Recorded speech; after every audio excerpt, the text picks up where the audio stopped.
দাদা বলছি ইন্টারভিউ কি এখানেই হচ্ছে? ভিখারিদের ইন্টারভিউ? ওই দেখ ওই ভিড়ে ওখানে হচ্ছে। ভুল কেন বলছো? ইন্টারভিউ এখানেই হচ্ছে, চলে এসো। তাহলে বলো, কি কাজ করতে চাও আমাদের জন্য? স্যার যে কোনো কাজ করব। যে কোনো কাজ মানে কি কাজ? স্যার ঝাড়ু পোছা, বাথরুম পরিষ্কার করা, এমনকি আপনার পাও টিপে দেবো স্যার। স্যার শুধু আমার কাজ চাই। আগে কি কাজ করতে তুমি? ভিক্ষে করতাম স্যার। ভিক্ষা করতে যখন ভিক্ষাই করো না, হঠাৎ চাকরি করার ইচ্ছা জাগলো কেন? স্যার আমি চাই না যে আমার ছেলে আমার মতন ভিখারি তৈরি হোক। আমার বাড়ির পাশে একটা সরকারি স্কুল আছে, আমি ওকে ওখানে ভর্তি করে দিয়েছি। আর ও স্কুলেও যেতে থাকে। ওখানে গিয়ে ওর কিছু নতুন বন্ধু হয়। ও ওর সেই বন্ধুর বাবাদের সাথে আমার তুলনা করতে থাকে। ওর সাথে আমার স্ত্রীও ওর পক্ষ নেয়, বলে যে আমি কোনো কাজের না। স্যার আমাকে এটা প্রমাণ করতেই হবে যে আমি একজন ভালো বাবা। আমি ওর খুব ভালোভাবে লালন পালন করতে পারি।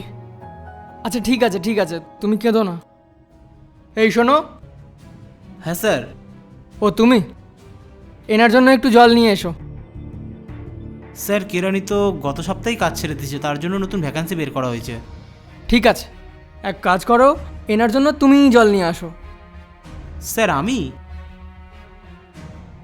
ঠিক আছে স্যার, নিয়ে আসছি। এ নিন স্যার। এ নাও, জলটা খাও।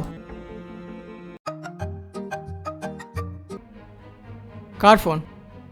আমার ছেলের। তাহলে কথা বলে নাও। হ্যালো, হ্যাঁ বাবা বল।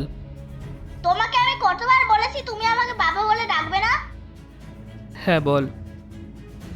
আমি আর মা তোমাকে ছেড়ে চলে যাচ্ছি, আর ফোন করবে না, এটা বলার জন্যই কল করেছিলাম। আমার কথাটা শোন। তুমি তোমার ছেলেকে ফোন করো, ফোনটা আমাকে দাও, আমি কথা বলছি। হ্যালো। হ্যালো। হ্যাঁ, আপনার হাজব্যান্ড আমার অফিসে এসছেন ইন্টারভিউয়ের জন্য।